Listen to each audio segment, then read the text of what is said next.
Hello student, good morning to all. हम पढ़ रहे हैं principles of inheritance and variation. इस क्रम में आज हम पढ़ेंगे उत्परिवर्तन यानी कि म्यूटेशन। उत्परिवर्तन या म्यूटेशन क्या होता है। आप लोगों ने देखा होगा माता पिता की संतति जो है वो माता पिता के समान होते हुए भी उनमें थोड़ी सी भिन्नता होती है। कोई भी संतति ना तो पूरी तरह माँ के समान होता है, ना ही पूरी तरह पिता के समान होता है। और ये जो है वो क्रॉसिंग ओवर के कारण अर्धसूत्र, जब गैमेट्स में अर्धसूत्री विभाजन होता है और इसमें जब क्रॉसिंग ओवर होता है, इस दौरान जब गुणसूत्रों का जो खंड है वो टूटकर एक से दूसरे में जुड़ता है और दूसरा का पहले में जुड़ता है। इस क्रिया के कारण क्रोमोसोम्स की संरचना में चेंजेस आ जाते हैं और यही चेंजेस जो है वो संतति में भिन्नता ला देती है, जिसके कारण प्रत्येक व्यक्ति का एक पर्टिकुलर इंडिविजुअलिटी बन जाती है। इवन जुड़वा बच्चों में भी कुछ न कुछ भिन्नता पाई जाती है। यह कहलाता है वेरिएशन या विभिन्नता। लेकिन कभी कभी क्या होता है कि जो गुणसूत्र की मूलभूत संरचना होती है उसमें किसी भी कारण से, चाहे पर्यावरण में बदलाव के कारण या मेडिसिन के कारण या अल्ट्रावायलेट के कारण, अचानक से इतना ड्रामेस्टिक चेंजेस आ जाता है कि उसके कारण जीवों में कुछ अलग ही टाइप का लक्षण जो है वो शो होने लगता है। जैसे फॉर एग्जांपल के लिए सिंपल सा अगर उदाहरण हम देखें तो माता और पिता दोनों के हाथों में या पैरों में 5-5 उंगलियां यानी होती हैं जनरली, है ना। एक अंगूठा को मिलाकर 4 उंगलियां और 5-5 उंगलियां होती हैं। पर कभी कभी बच्चे में, चाहे भले उसके किसी भी पूर्वज में ना रहा हो, बच्चे में 6 उंगली या 7 उंगली हो जाता है। तो ये जो है यह उत्परिवर्तन कहलाता है, जो कि अचानक की क्रोमोसोम्स में संरचना के कारण होता है और यह सतत रूप से वंशागत नहीं होता है। इसी प्रकार जैसे एकदम गोरे माता पिता हैं, उनका बच्चा जो है वो अचानक से एकदम से काला बच्चा आ जाता है। लंबे माँ बाप के बच्चा एकदम ठिकना, या ठिकना माँ बाप के बच्चा एकदम से लंबा। तो ये जो है वो किसी भी बाह्य कारकों की वजह से या अंदर के भी किसी कारक की वजह से हो सकता है। क्रोमोसोम्स की संरचना में बहुत ज्यादा परिवर्तन ला देता है और ये वंशानुगत नहीं होता है। अगली पीढ़ी जो है वो फिर से नॉर्मल अपने दादा दादी या नाना नानी या माता पिता के समान होने लगते हैं।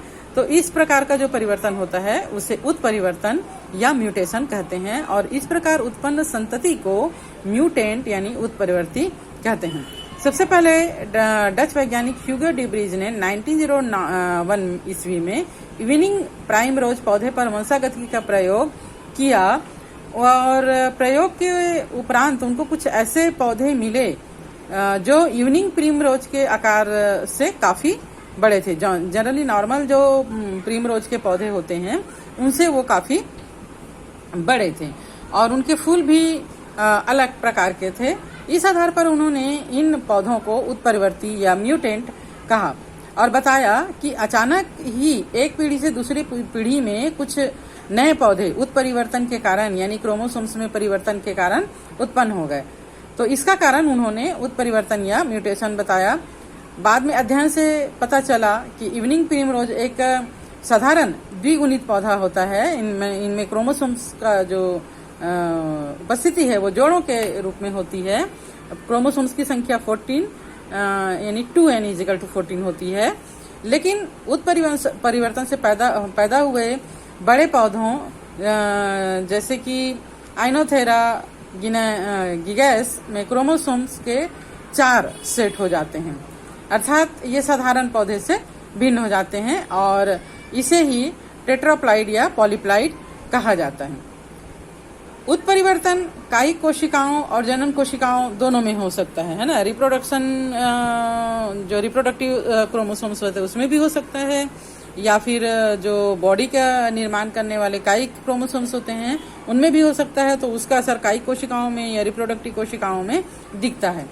कायिक कोशिकाओं में होने वाला उत्परिवर्तन जीवों के मृत्यु के साथ नष्ट हो जाता है, जबकि अगर रिप्रोडक्टिव सेल्स में इस प्रकार का उत्परिवर्तन होता है तो रिप्रोडक्शन के थ्रू ये अगली पीढ़ी में स्थानांतरित हो जाता है और इस प्रकार एक नई जाति का या प्रजाति का निर्माण धीरे धीरे हो जाता है।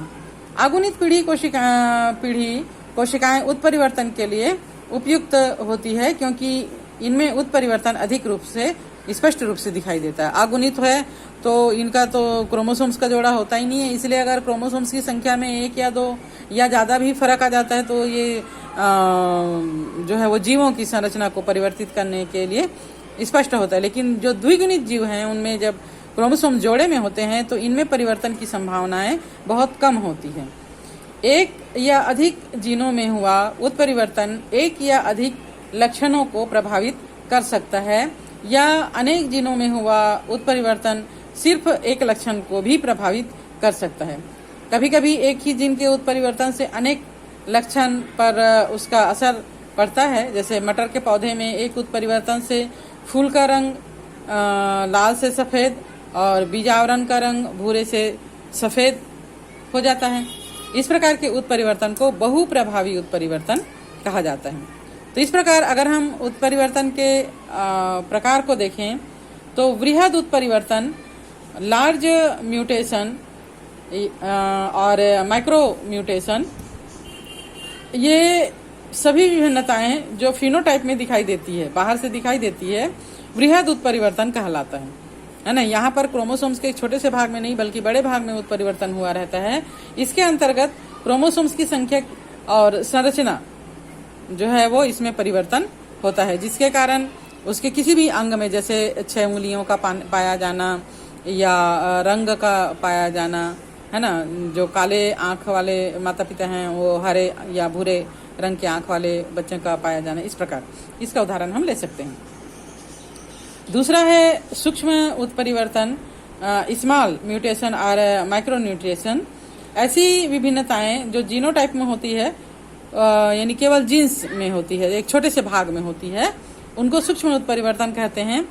और इसके कारण डीएनए या आणविक स्तर पर परिवर्तन होता है। तो इसमें जो उत्परिवर्तन होता है वो बिल्कुल कहना चाहिए कि छोटा सा उत्परिवर्तन होता है। छोटा सा मीन्स जैसे बालों का रंग, नहीं बालों का रंग का तो नहीं कह सकते, कोई बीमारी वगैरह का होना या ना होना, ठीक है। दिशा के आधार पर उत्परिवर्तन 2 प्रकार के हो सकते हैं। अग्र उत्परिवर्तन, फॉरवर्ड म्यूटेशन। जब उत्परिवर्तन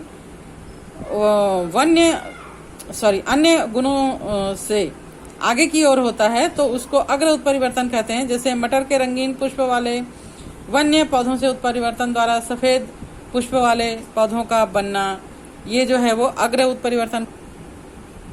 प्रतिलोम उत्परिवर्तन या रिवर्स म्यूटेशन, जब उत्परिवर्तन जीवों से वन्य गुणों की और उत्परिवर्तन हो तो उसे प्रतिलोम उत्परिवर्तन। जैसे मटर के सफेद पुष्प वाले पौधे से रंगीन फूल वाले पौधे का बनना, ये जो है वो प्रतिलोम या रिवर्स म्यूटेशन कहलाता है। इस प्रकार उत्परिवर्तन का अगर हम वर्गीकरण करें तो उत्परिवर्तन गुणसूत्री उत्परिवर्तन हो सकता है या जीनी उत्परिवर्तन हो सकता है। गुणसूत्र मतलब एक बड़े भाग में होता है क्रोमोसोम्स के, तब वो जो है वो ज्यादा बड़े पैमाने पर होता है। और जीन उत्परिवर्तन जो है वो एक छोटे से क्रोमोसोम्स के छोटे से संरचना में जीन के उत्परिवर्तन के कारण होता है। इसको हम आगे और डिटेल में पढ़ेंगे कि जीन की संरचना जब हम पढ़ेंगे तब हमको समझ में आएगा कि एक क्रोमोसोम्स या जीन का उत्परिवर्तन क्या होता है। गुणसूत्री उत्परिवर्तन में क्रोमोसोम्स की संख्या में परिवर्तन हो सकता है। जैसे क्रोमोसोम्स जो है वो मान लीजिए मनुष्य में 46 है तो ये 47 हो सकता है या 48 हो सकता है, इसे यूप्लॉइडी कहते हैं। और या फिर उसके उसमें संख्या में कमी हो सकता है, जैसे 45 या 44 हो सकता है, तब इसे एन्यूप्लॉइडी कहते हैं।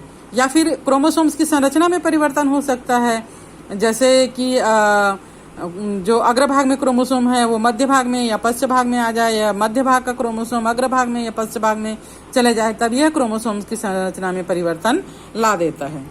तो इस प्रकार उत्परिवर्तन जो है वो एक वृहद साइंस है जिसके कारण जीवों में होने वाले परिवर्तनों का अध्ययन किया जा सकता है। डीएनए के एकल क्षार युग्म में बेस पेयर के परिवर्तन ही भी उत्परिवर्तन को जन्म देते हैं। इसको बिंदु उत्परिवर्तन यानी पॉइंट म्यूटेशन कहते हैं।